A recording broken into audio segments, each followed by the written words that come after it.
Majed Ansari is advisor to the Qatari Prime Minister and the official spokesperson for Qatar's Ministry of Foreign Affairs. He joins us from Doha. Many thanks for joining the program. Listening to those comments of the US president there, it sounds like there is real momentum towards a ceasefire in Gaza. Is Qatar involved in these negotiations? And if so, what more can you tell us about where talks have reached?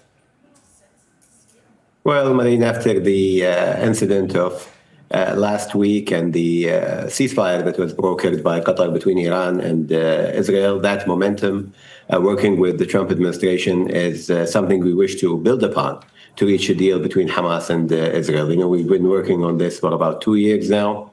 The bloodshed has not stopped. The human catastrophe is only getting worse, and we want to build on that momentum that created a window of opportunity, hopefully. But I think it's still too early to call it, and we still have a lot of work to do. So is Qatar aware of any reason why the US president would say that the deal could be reached as soon as next week? As you say, the challenging negotiations up to this point make it hard to understand how we could have reached a deal by next week. You know, in our line of work, we are always hopeful. We're always we remain optimistic, and these statements are obviously quite hopeful and quite optimistic, and it helps us to work on the ground when it comes to the mediation. As I said, as of yet, there are no talks on the ground, but I think we are building on the momentum that was created by last week.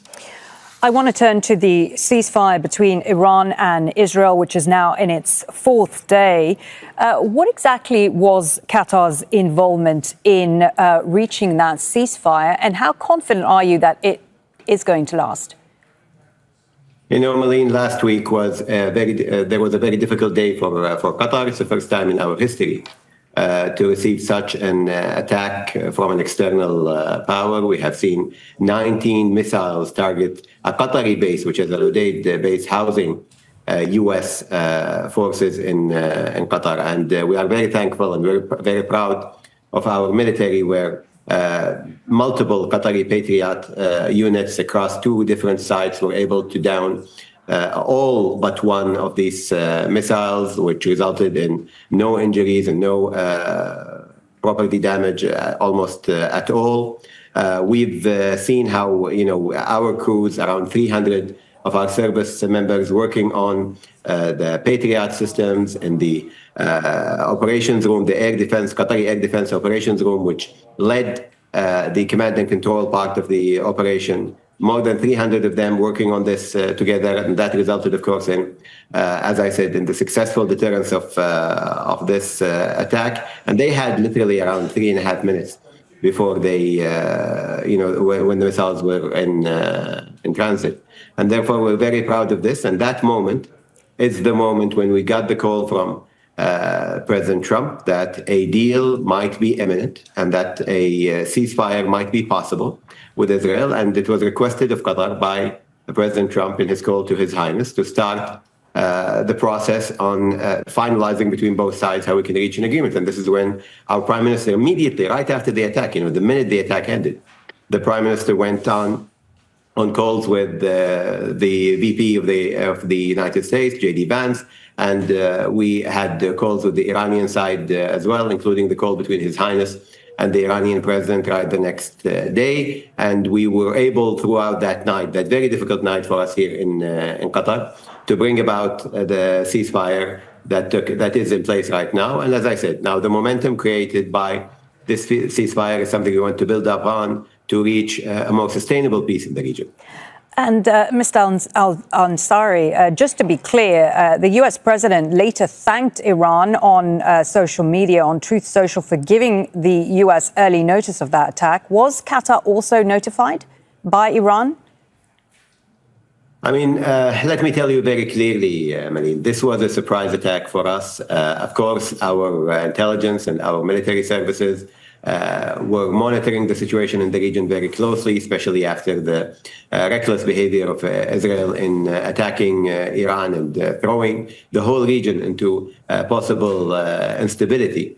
And therefore, and especially after the U.S. attack on Iran, we were all in the region on heightened alert, especially in the countries where there are bases housing U.S.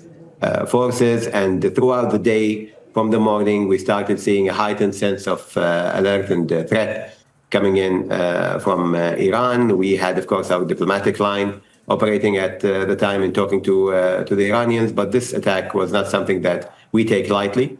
It is not something that for us was expected from Iran, where we have enjoyed good neighborly relations, and we were able always to compartmentalize the relationship with them in a positive sense. And we find this to be something that we have very clearly in our statement condemned and said is not acceptable to put our people in harm's way for any kind of political gain in the region or beyond. The base is a Qatari base. The attack was on Qatari soil, and it is something that we consider a national security threat that was brought about by the reckless behavior of Israel. Thankfully, our military stood ready, and as I said, we're very proud of our men in uniform that were able to deter this attack so skillfully to the point where we have not seen any damage as a result of the attack. But as the moment that came right after the attack was a moment for peace, our decision was always to go towards regional peace, to go towards dialogue, to go towards the option that would bring about peace for the generations to come. And therefore, instead of taking any action that is solely focused on our national interests, we decided to do as we always do, which is opt for regional stability and help bring this ceasefire in place. If I could just ask you one more question, where do the events of Monday night leave Qatar's ability to repel any potential further attacks? I mean, I think it's very clear, judging from this attack, that our military was able to down 18 of the 19 missiles that were targeted at us when other powers in the region couldn't do the same when it comes to projectiles. So we are very proud of our military, and I think the deterrence of the attack in this way gave a message to all those who have ill will towards Qatar, that Qatar is not a small pill to swallow. It's a very worthy adversary, and that our military is ready to deter any possible attack. Our long-range radar systems that played a huge role in defending Qatar and the region in this very difficult time showed very clearly that Qatar is protected, is safe, and we were quite confident as the attacks happened that they would certainly fail. Okay, Majed Al-Ansari, advisor to the Qatari Prime Minister and official spokesperson for the Qatar Ministry of Foreign Affairs. Thank you. Don't miss out. Get the full picture.